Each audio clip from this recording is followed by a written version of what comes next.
Karibu sana mtazamaji kwenye channel hii ya kliniki ya afya ya mapenzi. Leo nakuletea mada tete kidogo inayosema mapenzi ya kitandani yenye utamu yanazidi utamu wa pesa. Kwa bahati nzuri wenzetu wa huko Ulaya na nchi zilizoendelea wana uwezo mkubwa sana wa kufanya tafiti za kuthibitisha mambo ambayo yanapaswa yapawe kipaumbele na mambo ambayo yanapaswa yaepukwe. Watu wengi sana wanaishi maisha yao bila furaha, wana maumivu mengi sana ndani ya mioyo yao, huzuni tele, na hawajui jinsi ya kuiondoa. Kuna maskini wana raha kuliko matajiri, na kuna matajiri hawana raha kuliko maskini. Sasa Mwenyezi Mungu aliyeumba mwanadamu amemuumba mwanadamu na kiwango kikubwa sana. Mwanadamu ndiye mnyama peke yake anayecheka. Wanyama wengine wote, hakuna mnyama hata mmoja anayecheka. Hili ni jambo la msingi sana uliangalie, kwamba unapomwona mtu anacheka inaashiria huyu mtu kwamba ana raha ndani ya moyoni mwake. Sasa nishakutana na kesi ambacho kuna mwanamke mmoja alisema kwamba mimi nikiwa na mwanaume tajiri hata akichepuka vipi mimi si hainisumbui akili. Nikiwa na mwanaume tajiri hata chepuke vipi hainisumbui akili. Kila kitu napata. Sawa. Sasa wataalamu huwa hawaangalii mambo tu kwa kusikia maneno ya mitaani au wanafanya utafiti. Sasa kuna tafiti ambayo nakupenda nikuletee hapa, ambayo imefanywa na mwanauchumi anaitwa David Blatchflower na akiambatana na mwenzie anaitwa Andrew Oswald wa chuo kikuu cha Warwick huko Uingereza. Hawa watu wamefanya tafiti miongoni mwa watu 16,000 na wamegundua kwamba tendo la ndoa linaleta raha zaidi kuliko pesa. Na hizi sio hadithi za paka na panya. Wamesema katika vipimo vyao walivyokuwa wanavitumia katika utafiti huo, wanasema hivi: kuongezeka kwa tendo la ndoa kutoka mara moja kwa mwezi ikawa mara moja kwa wiki kunatengeneza furaha ndani ya moyo wa huyu mtu, sawasawa na kupata $50,000 ambayo sawasawa na hela ya Tanzania milioni 125. Yaani furaha anayoipata mtu kwa kuongezeka kwa sex. Alikuwa zamani wanafanya mara moja kwa mwezi, sasa hivi wanafanya mara moja kwa wiki. Yaani hilo ongezeko linafanana na furaha ya mtu anayepata kuongezewa mshahara kwa nchi ya Marekani $50,000 ambayo sawasawa na pesa ya Kitanzania milioni 125. Milioni 125,000. Unaweza kuona ni kiasi gani wenzetu wamefanya vipimo hivyo. Yani tena hiyo ni kwa mtu ambaye ni wa kiwango cha chini, ambaye ameongezewa kiasi hicho. Lakini sasa wakaangalia upande wa pili, kwa watu ambao walikuwa wanafanya mapenzi kila siku alafu wakaachana, yani wakapeana talaka. Wanasema hivi, ni sawasawa na mtu ambaye amepunguziwa kwenye mshahara wake $66,000 ambao sawa na kama milioni 150,000. Unaweza kuona. Anasema yani, kwa hiyo unaweza kuona wameangalia na upande wa pili, yule ndiye ambaye alikuwa amezoea kila siku anatia kwa sababu yuko ndani ya ndoa, alafu alipoachana maumivu anayoyapata yana gharama ya milioni 155,000.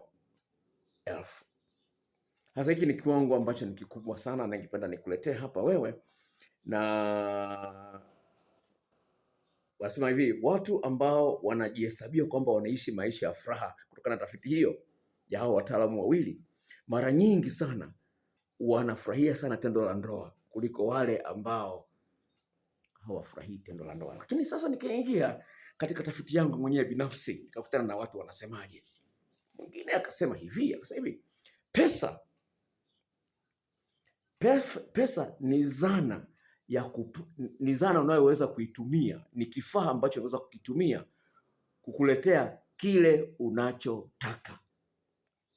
Mtu mmoja anasema pesa ni kifaa unachokitumia kupata kile unachokitaka.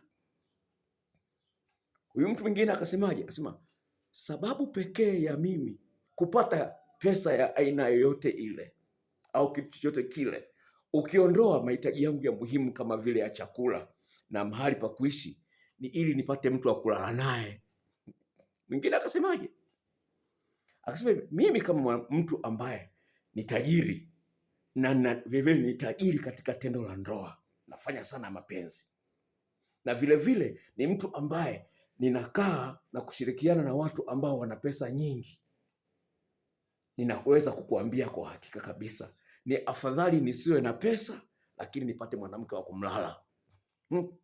Huyu ni tajiri, anasema yani raha unaipata kwenye seksi haifanani hela. Yani ukipata kupata milioni 80 sasa hivi, raha unaipata kwenye seksi siwezi nikailinganisha na raha unaipata kwenye seksi. Huyu ni tajiri anazungumza. Mtu mwingine akasemaje? Dokta, niko tayari hela zangu zote nizitupe nipate mwanamke wa kulala naye. Mwingine akasemaje?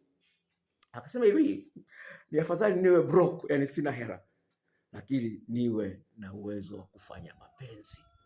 Sasa kwa nini sasa mtu anatafuta pesa? Si unatafuta pesa ili washtue wanawake wa kuone wewe ni wa thamani ili uweze kuwalala. Akatoa msemo wa Kiingereza akasema hivi, no money no honey. Hakuna hela hakuna asali. No, akasema no money no honey. Hakuna hela hakuna asali. Kwa hiyo unatafuta hela ili upate asali. Haya, anaendelea mwingine wa mwisho hapo katika tafiti yangu. Anasema hivi. Asema kuwa na pesa nyingi alafu usifurahie seksi ni laana mbaya sana. Akasema kwa mfano tajiri maarufu sana Marekani anaitwa Elon Musk, ana watoto 12. Ni afadhali niwe na mwanamke wa nimkumbatie kuliko kulala kwenye kitanda cha dhahabu. Sasa basi, nakuja hapa kama sexologist, nakuja hapa sasa nataka nikueleze kwa kina sasa kitu. Kwa nini nimesema kwamba na mimi nakubaliana nayo kwamba sex ni nzuri kuliko pesa? Kwa nini nakubaliana na mimi nazungumza hivi? Sababu sex ina faida zifuatazo. Inaongezea kinga ya kukulinda wewe na maradhi. Kama huniamini, angalia wewe mwenyewe kwenye Google. Ukifanya seksi vizuri, kwa utamu mzuri, unatoa na migundo, unapiga na makelele, mwili wote unatetemeka. Ile kinga ya mwili wako inaongezeka ukubwa. Ikija kansa, inapigiwa mbele, inapigwa teke, inarudi huko ulikotoka. Sasa hebu fikiria, wewe ni bilionea lakini una kansa. Unakula tu kwa kuinziwa mlija kwa sababu tumbo una kansa. Kwa hiyo uweze kula chakula cha kawaida. Utafurahia hiyo bilioni 100 ulionayo kama una kansa? Utafurahia hiyo? Lingine ambalo lipo, seksi inaondoa hasira, inakufanya mtu awe mpole. Ndio maana nikasema kuna video unawatubia watu na mtu anakuwa mwanaume anakuwa mpole kama bata. Ikufanya kuwa mpole. Unapoondoa hasira, mtu mwenye hasira ni rahisi sana kupata kansa.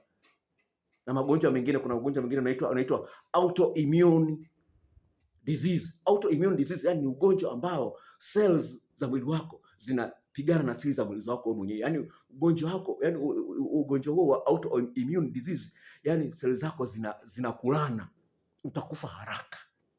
Ndio unashangaa, hebu fikiria uwe na bilioni 500 alafu unaishi kwenye wheelchair. Kama kuna mwandishi mmoja wa kitabu ambacho nimekinunua shilingi ngapi? Kuna kitabu kimoja ambacho nimekinunua bei kubwa sana, anaitwa Robert Greene. Kwa hapa kile kitabu kitabu. Sawa?